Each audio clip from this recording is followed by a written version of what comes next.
Assalamu alaikum wa rahmatullahi wa barakatuh. As you can see, I decided to change up the scenery because I was looking at my apartment and I was like, there's not that many places that I have not recorded already. And then I got Dallas in the background. So yes, very nice scenery, to be honest, mashallah. Today we're going to talk about my experience with the Illuminati rabbit hole. Funnily enough, this actually brought me closer to God whenever I fell into this rabbit hole, but more on that later. Let's just jump into the story. I was a young lad. I was 16 years old.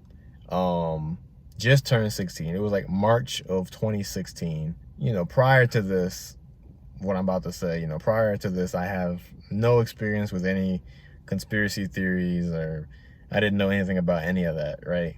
In March-ish, like early March, my uncle, he visits our house. You know, one morning while he's there, he's just talking to us and spitting out random facts. Hey, did you know that the penny is the only coin that's made of copper and not nickel?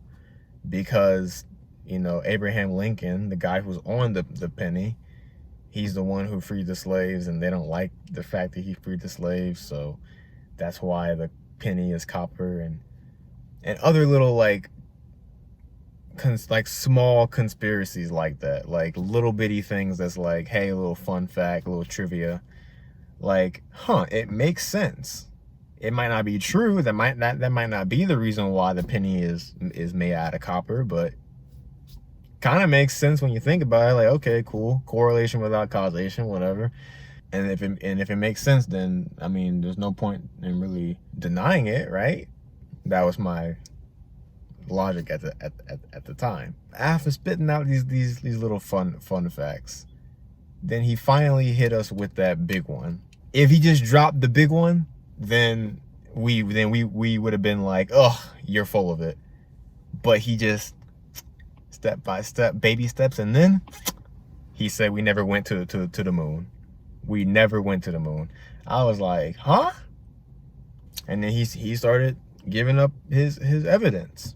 You know, like, well, when you look at the photos, the flag is waving as if there's wind, even though the moon has no atmosphere. And then when you look at, you know, the vehicle that landed, there's no crater underneath it, like from the jet propulsion or rocket propulsion, right? And like this and that, and I think also he said that there were no stars in the background. The rest of my family members, you know, my two brothers and then my stepmom who was there, they were like, this man, he's just talking about some, you know, this is not real. But me, I was like, yo, what he says makes sense. Let me like look into this just to make sure that he's not, you know, wrong, right?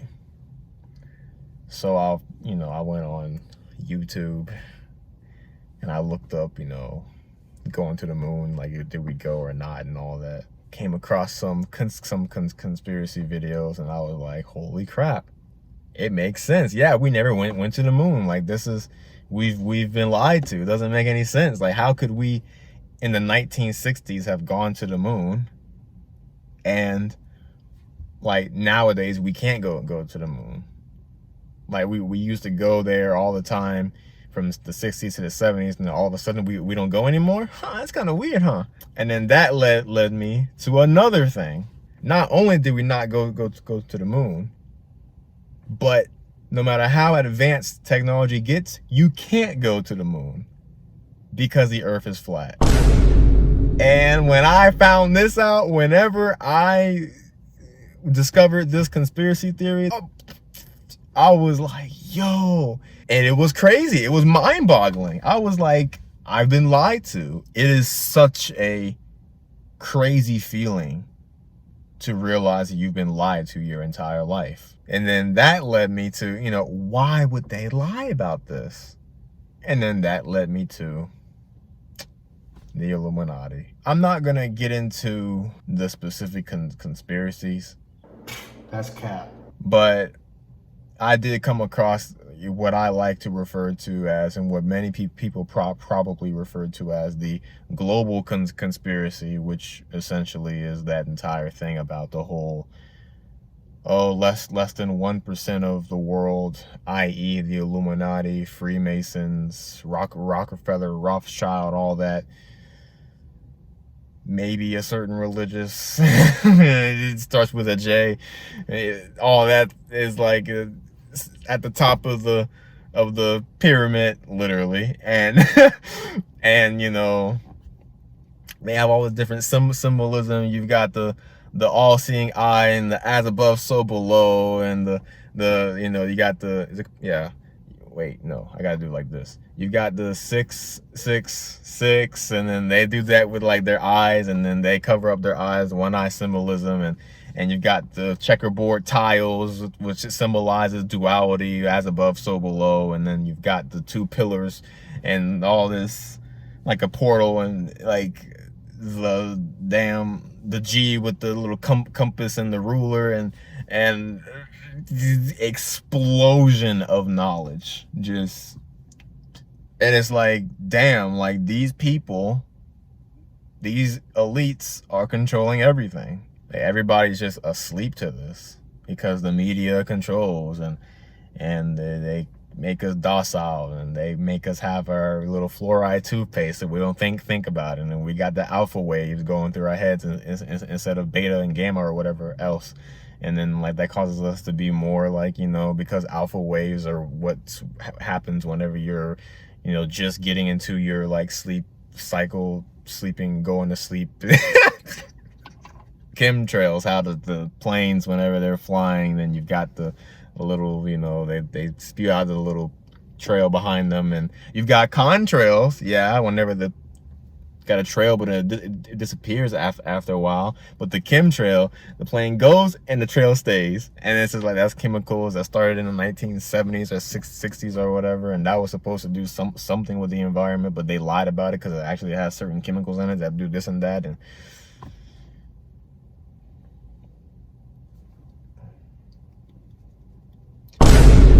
honestly, I was in that rabbit hole for like from 16 to 17. I was just like obsessed with it. Like that's all I really was looking at, because it's like, dude, nothing else matters. You've got these people who's enslaving us. Everyone's just asleep to it. Everyone's just a bunch of sheeple. And I'm the woke one here.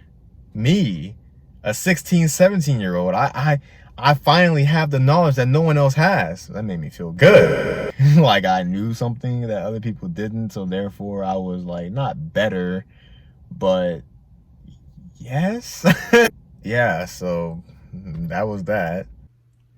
Also, the conspiracy guys in the YouTube videos, they used to say that you've been brainwashed your entire life, and we have the actual true knowledge. Here it is. And then they would give you it in the YouTube videos. And I think that in and of itself is a form of brainwashing, to tell you that you've been brainwashed. And then now that you're like, oh, really? Well, what's the truth then? Then they give you their version of the truth. And it's just like, kind of really sets you up, you know?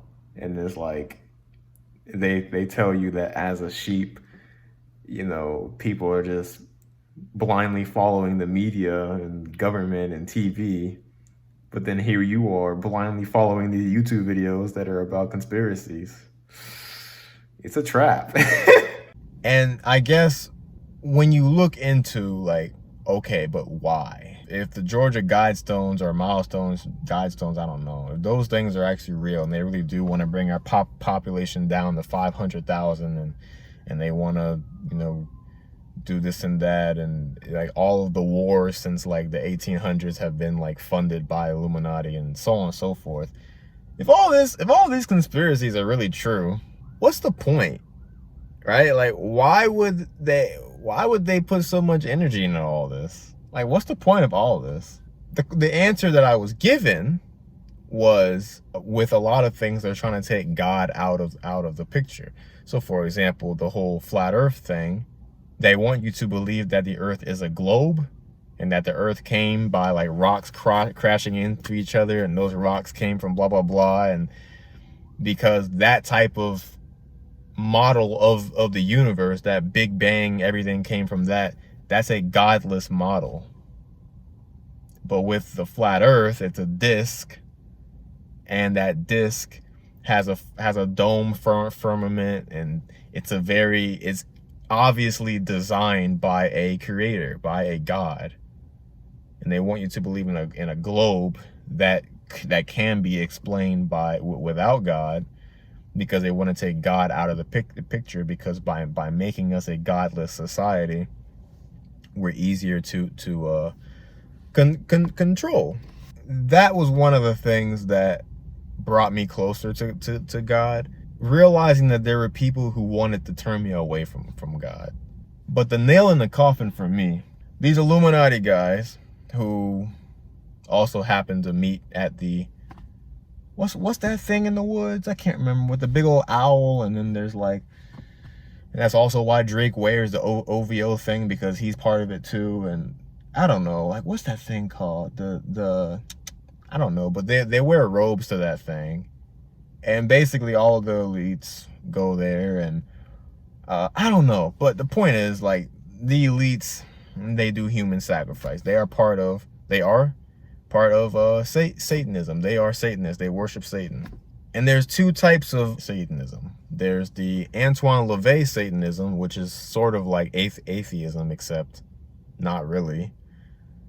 And then there's the Aleister Crowley Satanism, which is like, do as thou wilt, sex magic. Homeboy thought that the best magic, the most potent magic, was magic that was affiliated with child pedophilia with an innocent boy. That type of deep, like that stuff, right? Murder your mom, you'll get a bigger reward from Satan than murdering some random person, because your mom matters more, so it's a bigger sacrifice, therefore, you know. And then Kanye West, he killed his mom, and then that's how he got famous. But then also after killing his mom, then he became crazy, and that led to who he is to this day. It's kind of deep, but that was the nail in the coffin.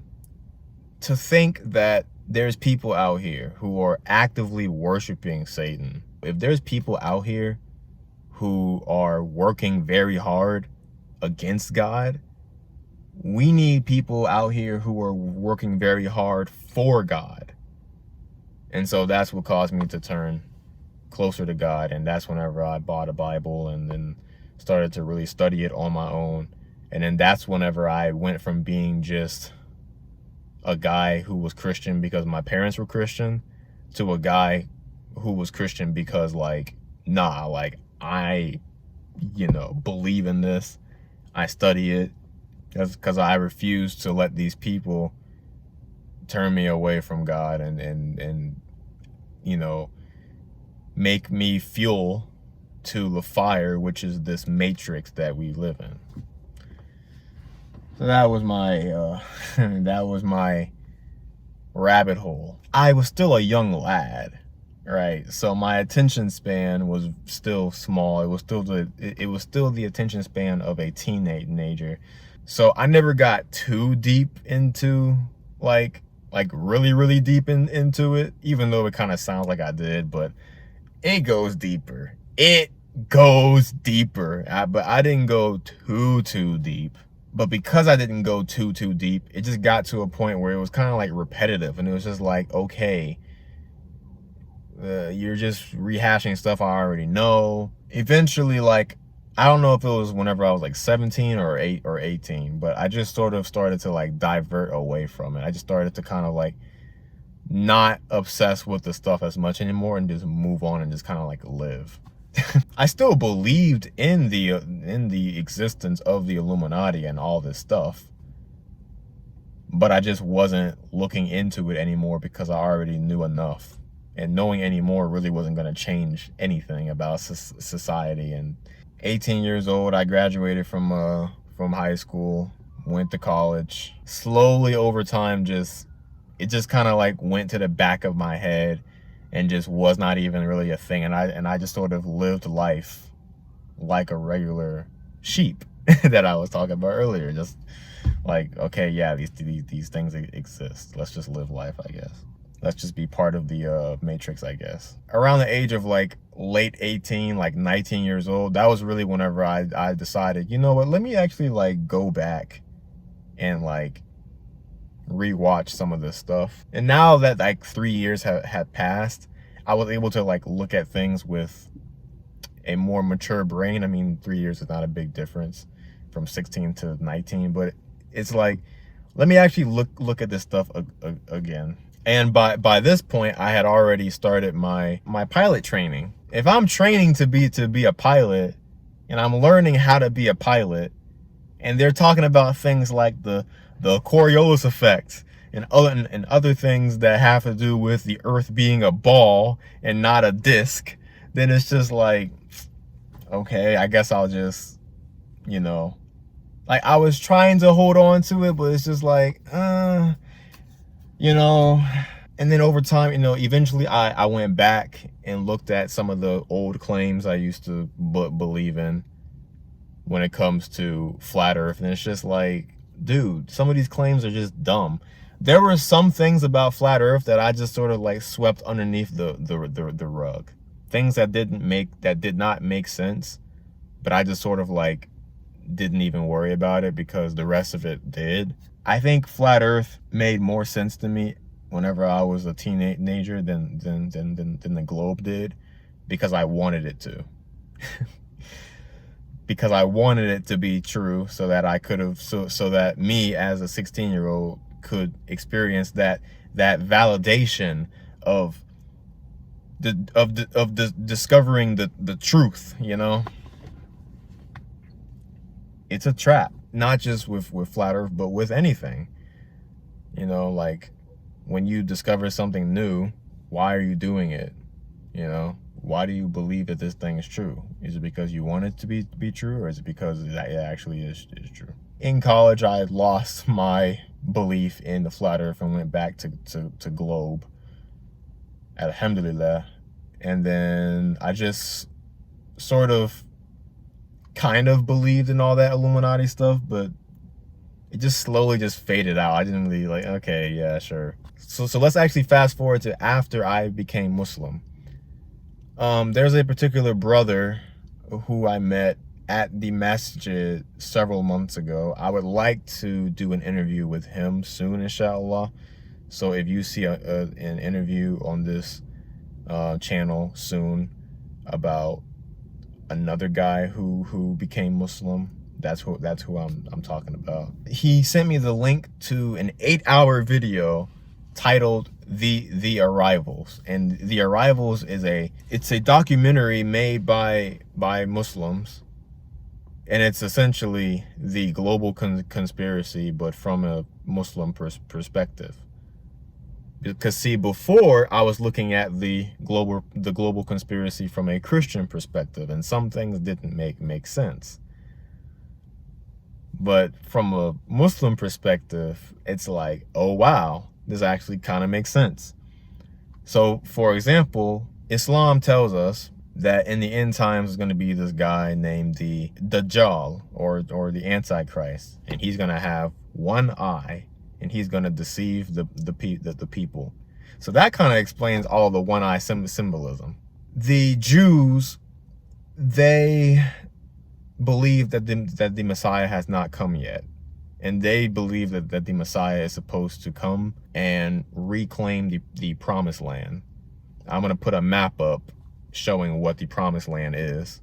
Islam tells us that the one-eyed Dajjal is going to be seen by the Jews as their Messiah. So whenever he comes, they're going to think that he's the Messiah, and he's going to reclaim their promised land, or try to, at least. I don't know if he will, or if he'll try. I don't know if he'll be successful. But the point is, it kind of lines up. And it's like, when you look at the promised land, and when you look at who's in control of certain things, and when you look at where war has been taking place, and which places in the world get demonized is just like, damn. That's kind of crazy. Nowadays, I don't necessarily believe in an organization called the Illuminati, and a lot of the stuff that I looked into in the past may or may not be true. But when it comes to things like that sort of like line up with Islam, it's just like, man, that makes more sense than it did before. I'm not saying that it's, you know, absolutely positively the truth that conspiracy from a Muslim perspective is, you know, but it makes a lot more sense. So yeah, I'll believe it, but I'm not over here like obsessing over it, right? I watched the entire Arrivals, the whole eight hours, and then after that I was like, okay, well, that was some good info. Some of it was like, you know, okay. But then some of it was like really good. It's like, okay, cool, yeah. And then the I think the YouTube channel Rational Believer, I think that's or Rational Servant, they have a series titled The Army of Satan. Their content's actually really good too, and they talk about the global conspiracy from a Muslim perspective too, and it's more modern. It's a more modern version of the Arrivals, which came out in 2008. Again, I think it's good to know about these things, but to obsess over them is not okay. So that's my experience with the Illuminati rabbit hole. Feeling like I was woke and everyone else was asleep made me feel good, I guess, in a way. And so that's the reason why whenever I was looking into Islam last year, I made sure that those feelings were not present, because I did not want to fall into the trap of becoming Muslim because, oh my gosh, I found the true religion. Oh my God. I know, I wanted, like, is this true? Yes or no? Straight up. And the answer is yeah. But I was very meticulous with my research into Islam. Very meticulous. And that's a whole different video right there. A whole different video. Anyway, thanks for watching. And assalamu alaikum wa rahmatullahi wa barakatuh. أم أبرموا أمرا فإنا مبرمون أم يحسبون أنا لا نسمع سرهم ونجواهم بلى ورسلنا لديهم يكتبون